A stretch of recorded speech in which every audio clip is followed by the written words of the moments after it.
killer. And then Mirza Ghulam Qadiani responded to him and by saying that don't worry, people also used to call me a pig killer. Surmar. So Mirza Ghulam Qadiani himself accepts that he is a Surmar.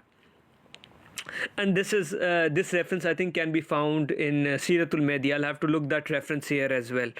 Mirza Ghulam Qadiani. So you can't call him a Kuttamar. That is the crony of Mirza Ghulam Qadiani, not Mirza Ghulam Qadiani himself. It's what they have written, right? So it's not me adding or subtracting anything from my end. If anyone wants reference for that, feel free to let me know. I'll be more than happy to share that reference as well, where Mirza Ghulam Qadiani calls that I'm a pig killer, Surmar. In that regard, similarly, we have also looked at Mirza Ghulam Qadiani attributing lies towards Allah subhanahu wa ta'ala, and inshallah ta'ala, just give me 1 second. I'll be ending the stream shortly as well, and maybe I'll restart the live in an hour or so, and then we can talk about there was one prophecy which I really wanted to shed some light on, which is particularly in regards to Muhammadi Begum. However, earlier few days ago I started that prophecy of Muhammadi Begum, however was not able to complete that prophecy because that's quite in detail, and there were some technical errors on my end in that live stream. So inshallah ta'ala, I think in around 1 hour or so, I'll have another live where inshallah ta'ala in quite detail we are going to discuss the prophecy of Muhammadi Begum from all different aspects to prove that Mirza Ghulam Qadiani was someone who certainly whose not even a single prophecy came true. And I'll just tell you, often people ask me that why Mirza Ghulam Qadiani made all these sort of bizarre claims, right? And what's the reason for that? If anyone doesn't know, in 1886 Mirza Ghulam Khan, before he had made claims to be a prophet, right, Mirza Ghulam Qadiani used to go to Hoshiarpur to do chilla for many months and many days over there. He lived there in seclusion and meet no one over there in cave, etc. And if anyone knows that Hindus and in some Christians in that area, where there are old Hinduistic and paganistic rituals over there, where they do some black magic as well, and it's thought that Mirza Ghulam Qadiani living there in seclusion on chilla. If anyone knows what chilla means, right? In a cave alone with no one else around him, spending 40, 50, many months there, day in, day out. He used to do some sort of black magic over there, and doing that he got control of some of Satan or some jinns. And our elders say that whenever someone does black magic and he gets control of a jinn, it's not that that person has taken control of that jinn, but in fact the jinn often takes control of that person, and the person does not realize that jinn has taken control over me, but he thinks that but he thinks that it is me who has control over this jinn, but in fact it's the complete opposite.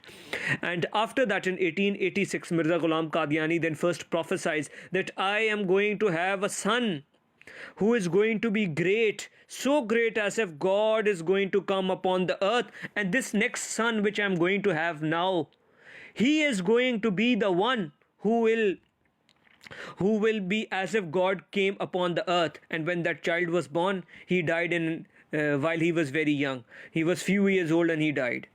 Similarly, God, that jinn of Mirza Ghulam Qadiani who talked to Mirza Ghulam Qadiani and told him that make a prophecy about Abdullah Atham, and Mirza Ghulam Qadiani was so confident in the revelations of the jinn of Mirza Ghulam Qadiani. He said that I have made a prophecy about Abdullah Atham, he will die within 15 months. If he doesn't die, put black ink on my face, put a rope around my neck, drag me in the streets. God will be a liar if this prophecy does not come true. That was how confident Mirza Ghulam Qadiani was. And then what happened? Abdullah Atham did not die in 15 months.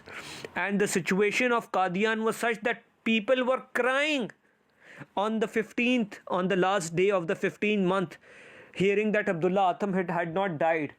The followers of Mirza Ghulam Qadiani were so confident that Abdullah Atham will die because they believed that he was their prophet. that they could not imagine that Abdullah Atam was alive. Abdullah Atam had traveled from Firozpur to Amritsar to congratulate and to tell people, see, Mirza Ghulam Qadiani made a prophecy about me that I, Abdullah Atam, will die within 15 months, and see, I am alive. So the followers of Mirza Ghulam Qadiani went to Abdullah Atam and touched him to see if this was in fact Abdullah Atam or it was a dummy Abdullah Atam there in his place, or it was some just magic trick which was there to misguide people. So people even touched Abdullah Atam to check whether or not he was in fact the real Abdullah Atam or it was just a dummy. And they paraded the statues of Mirza Ghulam Qadiani all around the streets of Batala, Amritsar and Qadian, and he was humiliated and disgraced in front of that entire world. And as a response to that, Mirza Ghulam Qadiani, which one of the references which I've read earlier as well, where he says, my God can be sometimes right, my God can be sometimes wrong. Subhanallah, what sort of God is that? I honestly don't know what sort of God is that of Mirza Ghulam Qadiani, I think. And that is another proof that Mirza Ghulam Qadiani, some jinn had taken possession of Mirza Ghulam Qadiani, and even though he thought that he had control over them, and that is why he was so confident about all the lies and prophecies they were mentioning to Mirza Ghulam Qadiani. However, because he was a Satan, he was a jinn, and he humiliated Mirza Ghulam Qadiani, alhamdulillah, in front of the entire world. Similarly, Mirza Ghulam Qadiani then prophesied with Abdul Haq just few years after sometime after the debate with Abdullah Atam, Maulvi Abdul Haq Ghazanfi, the liar will die in the life of truthful one. And then Mirza Ghulam Qadiani died in the life of Maulvi Abdul Haq Ghazanfi. And after that, Mirza Ghulam Qadiani, after the Chilla Hoshiarpur, one of his two early prophecies. The first one was, I will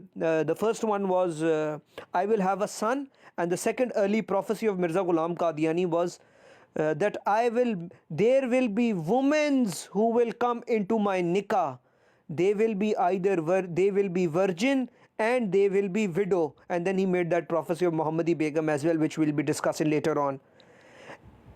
But after 1886, Mirza Ghulam Qadiani did not marry again. Again a false prophecy of Mirza Ghulam Qadiani, a lie which was told by the Satan, the jinn of Mirza Ghulam Qadiani, to Mirza Ghulam Qadiani, and he confidently published it, but it just never came true. Similarly, Mirza Ghulam Qadiani then says later on in his life, after 1900s, I think in 1903, Mirza Ghulam Qadiani says that I have 4 sons, now I will have my 5th son, and this will be a son of great virtue and great regard. And after that, Mirza Ghulam Qadiani, 15 or 20 days after that, the wife of Mirza Ghulam Qadiani was already pregnant, and she gave birth to a daughter. Even when the odds were just 50-50, the prophecy of Mirza Ghulam Qadiani did not come true. Just 1 year later, when people asked him that you had prophesied that you will have a son, you had 4 sons and now they'll become 5. Mirza Ghulam Qadiani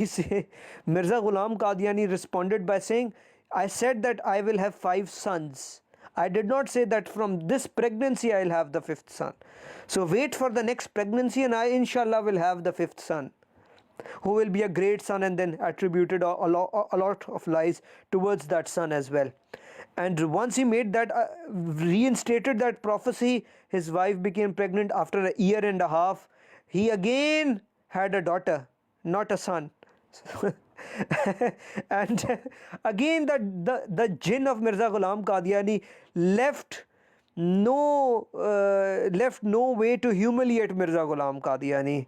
He just got humiliated by all the ways one person could possibly be.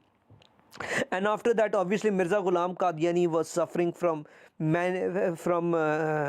male impotence as well at that time. It's written in their books, and I'm not going to exaggerate to that. Similarly, Mirza Ghulam Qadiani also could not bear any more son, because his wife already had 10 children by that point. And then he had a grandson, and he says that my grandson which is born now, he fulfills my prophecy of fifth son, because a grandson is also like a son. Subhanallah, what a ta'wil and what a puncture used by Mirza Ghulam Qadiani to prove his prophecy to be true. But Subhanallah, Subhanallah, after Mirza Ghulam Qadiani said that, that grandson of Mirza Ghulam Qadiani died shortly afterwards. So even when Mirza Ghulam Qadiani tried to fulfill that prophecy by saying that my grandson is like my son, even that grandson died. And that prophecy never came true. Subhanallah.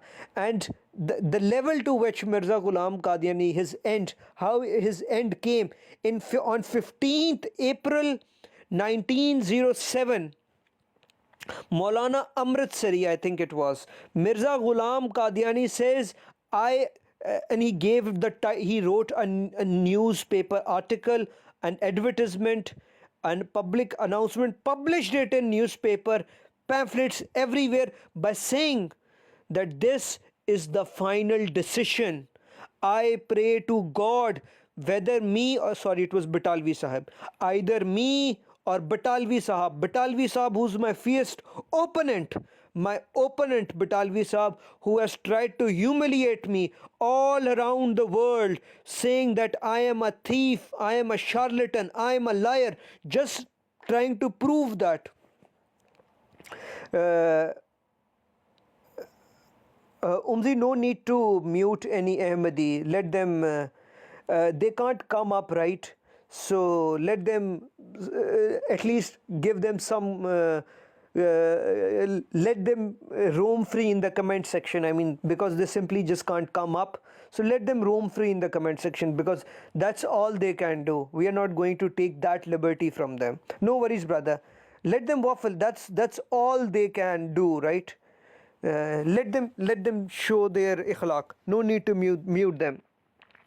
We encourage them to even write in comments. Similarly, we encourage them to come up over here and defend these writings of Mirza Ghulam Qadiani, which we were discussing on earlier, from their own books, as regards to how Mirza Ghulam Qadiani broke the cross-novaries. And similarly, and meanwhile, while he was commenting, I hope maybe he listens to something, and may Allah give him hadayah. That's why we are over here.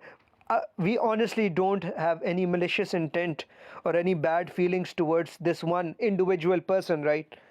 I'm here in fact for this one person and for other Ahmadis over here. And yes, all are too scared. Yes, exactly, brother Umzi. They can never debate a scholar of Islam. They went to Speaker's Corner, got humiliated. They got humiliated, and just quite, and that's all they can do, right?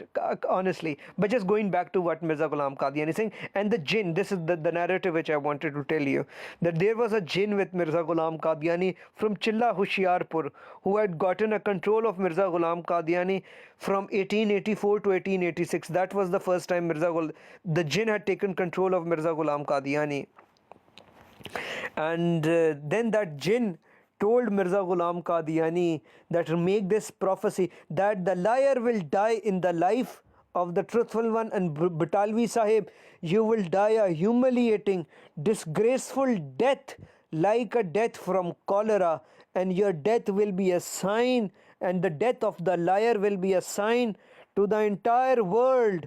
I tell you, Batalvi Sahab, just publish this newspaper article in your newspaper and write whatever you want. I have left my decision. Now I won't debate with you any longer. I have left my decision. I have left the decision in the hands of God. Now God will kill you in my lifetime, and you will be, and the world will bear witness to that. And this newspaper article, this announcement, advertisement, was published on 15th April 1907. 13 months before the death of Mirza Ghulam Qadiani. And after Mirza Ghulam Qadiani had published that, he was so confident and then 13 months later, 13 months 11 days later. By the way, this public announcement which I was referring to earlier, it was very long, very very long, and I have just given you a crux of one portion of it.